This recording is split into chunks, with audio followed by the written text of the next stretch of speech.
ये बात है तकरीबन 100 साल पहले की। साइबेरिया से माउंटेनियर्स का एक ग्रुप भारत आया था। उनका मकसद था कैलाश पर्वत की चोटी तक पहुंचना। 4 माउंटेनियर्स कैलाश पर्वत के ठीक नीचे खड़े थे। माउंटेन क्लाइंबिंग के लिए की गई उनकी तैयारियों में से किसी भी तरह की कोई कमी नहीं थी। बैग में ज़रूरी इक्विपमेंट्स और ऑक्सीजन टैंक लिए हुए वो 4 माउंटेनियर्स कुछ ऐसा करने के जुनून में थे जो आज से पहले किसी ने नहीं किया। मगर फिर भी हिम्मत जुटाकर इस टीम ने क्लाइंबिंग शुरू की। शुरुआत में इस पर क्लाइंबिंग काफ़ी आसान है, उन माउंटेनियर्स को भी यही लग रहा था। मगर माउंटेन की पीक के करीब पहुंचते ही एकदम से मौसम बदल गया। गरजते हुए बादलों और बिजली की आवाज ने उनके कान सुन्न कर दिए। ऐसा लगा जैसे उन्हें कोई आगे बढ़ने से रोक रहा है, जैसे कोई नहीं चाहता कि वो आगे बढ़ें। लगा जैसे कोई उन्हें वार्निंग दे रहा है, मगर वो टीम आगे बढ़ती रही। माउंटेन पीक ज़्यादा दूर नहीं था और चढ़ाई जारी रखी गई। फिर कुछ ऐसा हुआ जिसका कोई एक्सप्लेनेशन मौजूद ही नहीं है। उन चारों के नाखून कई मीटर लंबे हो गए, दाढ़ी कई फीट तक बढ़ गई, चेहरे पे झुर्रियां आ गई और इससे पहले वो ये महसूस कर पाते, उन सब की उम्र चंद मिनट में ही 30 से 40 साल बढ़ गई और उनकी सांसें उखड़ने लगी और वो टीम नीचे लौट आई। अगले 1 साल के अंदर बुढ़ापे की वजह से उन चारों की मौत हो गई। आखिर ये था क्या?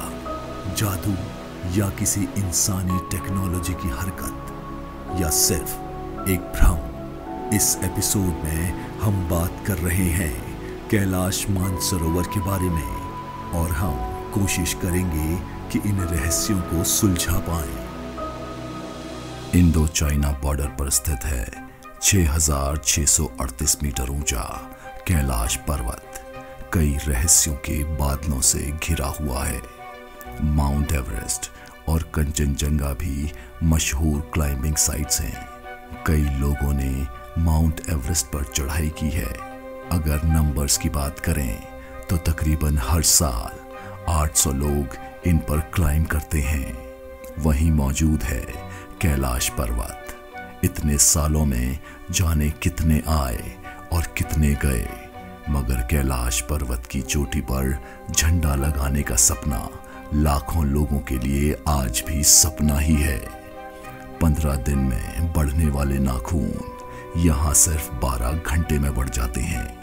2 हफ्ते में बढ़ने वाली दाढ़ी 3 दिन में काटनी पड़ जाती है और अगर थोड़ा सा भी पानी कम पिया जाए तो 20 से 25 साल के नौजवान के चेहरे पर भी झुर्रियां आ जाती हैं। दुनिया का कोई भी कंपास यहाँ काम नहीं करता और ऐसा माना जाता है कि यहाँ आकर चारों दिशाओं का अंत हो जाता है। कहा यह भी जाता है कि कैलाश मानसरोवर का समय अलग गति से चलता है। कहा जाता है कि कैलाश में बनी अनेक गुफाओं में लगभग 500 साधु ध्यान करते हैं और उनमें से कोई मोक्ष प्राप्ति की इच्छा भगवान शिव के सामने रखता है तो किसी और साधु को वहां स्थान मिलता है।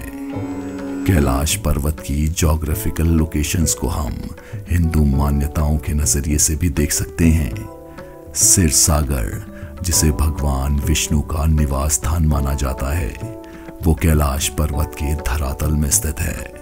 कैलाश पर्वत के थोड़ी आगे ही त्रिविष्टतम यानी आज का तिब्बत, इसे भगवान ब्रह्मा का निवास स्थान माना जाता है और ये तो सभी मानते हैं कि कैलाश पर्वत पर शिव मौजूद हैं। कैलाश के ठीक नीचे एक पतला रास्ता है जिसके एक तरफ है दुनिया की सबसे ऊंची फ्रेश वाटर लेक मानसरोवर और दूसरी तरफ है दुनिया की सबसे ऊंची सॉल्ट वाटर लेक। राक्षस ताल या रावण ताल कहा जाता है कि राक्षस ताल पर ही रावण ने अपनी तपस्या की थी, इसीलिए आज भी वहां वो लेक एक नेगेटिविटी को दर्शाती है। जहां मानसरोवर झील खराब से खराब मौसम में भी शांत रहती है, वहीं आप शांत मौसम में राक्षस ताल में उठती हुई लहरें साफ देख सकते हैं। सुबह 3 से 5 के समय मानसरोवर में स्नान करने के लिए सबसे शुभ माना जाता है। इसे ब्रह्म मुहूर्त भी कहते हैं और माना जाता है इस समय खुद देवता यहाँ स्नान करने आते हैं। ये सिर्फ कहा ही नहीं बल्कि कई बार वहां देखा भी गया है। कई बार ब्रह्म मुहूर्त में यहाँ पर किसी के नहाने की और गहनों की आवाज आती है। पास जाकर देखने पर कोई दिखाई नहीं देता, लेकिन पानी में किसी इनविजिबल चीज की मूवमेंट देखी गई है। कैलाश पर्वत को अगर नॉर्थ से देखा जाए तो एक सीढ़ी की आकृति नजर आती है। माना जाता है कि ये सीढ़ी सीधा स्वर्ग तक जाती है। कैलाश पर्वत ईस्ट यानी पूर्व दिशा से हमेशा बादलों से ढका रहता है। ये बात एक बहुत बड़े सवाल को जन्म देती है। क्या ईस्ट साइड में कुछ ऐसा बना है जो इंसान की नजरों से छुपा रहे? तो ही अच्छा है। इस बात के भी पक्के सबूत मिलते हैं कि कैलाश पर्वत दुनिया का केंद्र यानी सेंटर है और ये दुनिया की कई सारी रहस्यमयी जगहों का ग्रिड बनाता है। जैसे कि इंग्लैंड में स्थित है स्टोनहेंज। यहाँ पिछले 5000 सालों से बड़े बड़े पत्थर खड़े हुए हैं और इस जगह को दुनिया की 10 सबसे रहस्यमय जगहों में गिना जाता है। इस जगह से कैलाश पर्वत की दूरी 6666 किलोमीटर है और कैलाश की नॉर्थ पोल से भी दूरी ठीक 6666 किलोमीटर ही है और साउथ पोल से कैलाश की दूरी 13,332 किलोमीटर, जो कि 6,666 किलोमीटर का ठीक दुगना है। कैलाश से साउथ पोल और नॉर्थ पोल की दूरी दुगनी होना, जिसमें 1 या 2 किलोमीटर का भी फर्क नहीं है, और स्टोनहेंज का भी ठीक 6,666 किलोमीटर की दूरी पर होना, क्या ये सिर्फ एक इत्तेफाक है? क्या कैलाश की फॉर्मेशन भी किसी जमाने में टेक्टोनिक प्लेट्स की मूवमेंट की वजह से हुई थी? तो फिर इन बाकी के पहाड़ों से अलग कैसे है? इसके जवाब में एक रशियन साइंटिस्ट रिसर्चर ने ये कहा कि कैलाश पर्वत की चारों साइड्स इतनी ज्यादा सिमेट्रिकल हैं कि ये मानना मुश्किल है कि ये अपने आप बना हुआ है। इसको देखने से ऐसा लगता है कि ये कोई पिरामिड जैसा ही है, जिसको किसी इंसान या सुपरनैचुरल पावर ने बनाया है।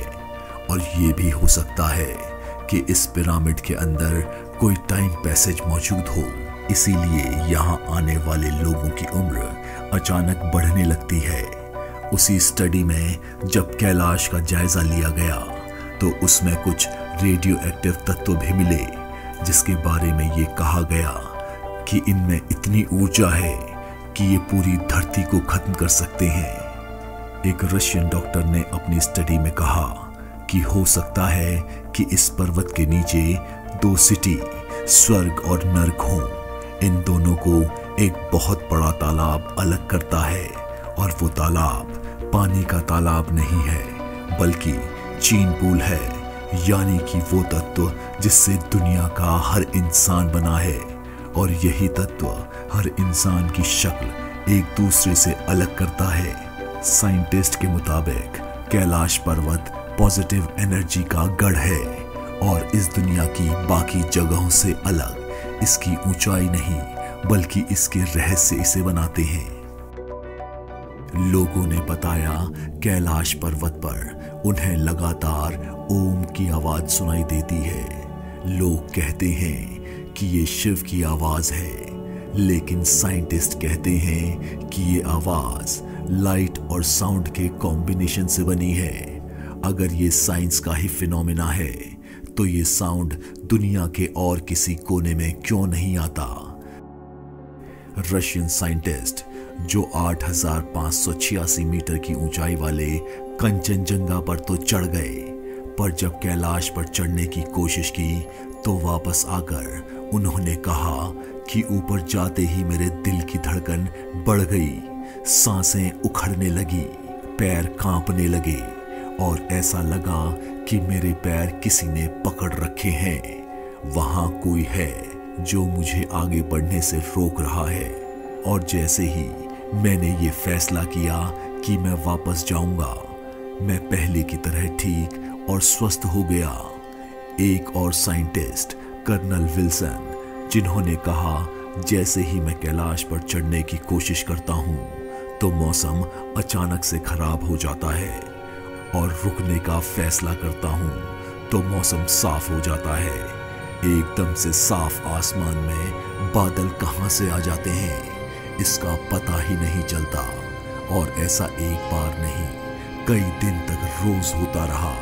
कर्नल विल्सन ने कहा कि वहां कोई न कोई तो ऐसी शक्ति है जो ये नहीं चाहती कि मैं ऊपर जाऊं। तिब्बत के लोगों के मुताबिक इस पर्वत को वो ही जीत सकता है जो पूरी तरह से पाप से मुक्त हो।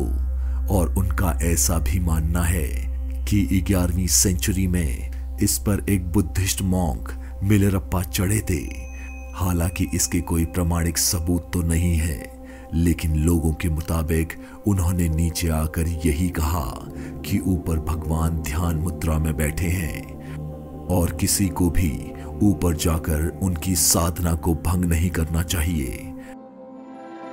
चाइनीज गवर्नमेंट ने 2001 में कैलाश पर चढ़ाई करने पर पाबंदी लगा दी और आज के समय में तो आम पब्लिक को कैलाश तक को छूने की भी मनाही है। पर श्रद्धालु इसके दर्शन करने और इसकी परिक्रमा करने के लिए जाते रहते हैं। कैलाश पर्वत के बारे में हम कितना जानते हैं, फिर भी लगता है कि कुछ नहीं जानते। साइंस के पास आज तक कुछ चीजों के जवाब हैं ही नहीं, जैसे कि उम्र का अचानक से बढ़ना, कंपास का काम न करना, बड़े से बड़े पर्वतारोहियों का इस पर न चढ़ पाना, लगातार आती ओम की आवाज, साफ मौसम में उठती राक्षस ताल की लहरें, कैलाश के आसपास की रेडियो एक्टिव हवाएं। कई सवाल हैं और उन कई सवालों के कई जवाब। हमारा काम है सवाल पूछना, सवाल ढूंढना, जवाब का मिलना ना मिलना किस्मत की बात है। लेकिन किस्मत लिख कौन रहा है? सोचिए,